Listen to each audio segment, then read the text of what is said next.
Write the equation of the line in slope-intercept form for the given slope and y-intercept.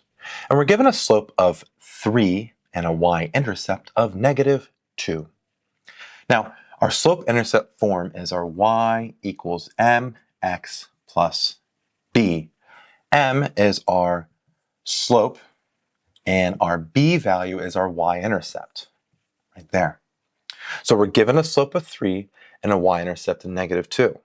So what we're going to do is plug those values in for our m for slope and -2 and for b. So we can rewrite this now as y equals, instead of m, we put a 3, keep the x, plus our b value is -2. Now we have plus a -2, and we want that to be a just -2, same thing. So we have y equals 3x, to make it look a little cleaner and be cleaner, -2. So our equation here is y equals 3x minus 2.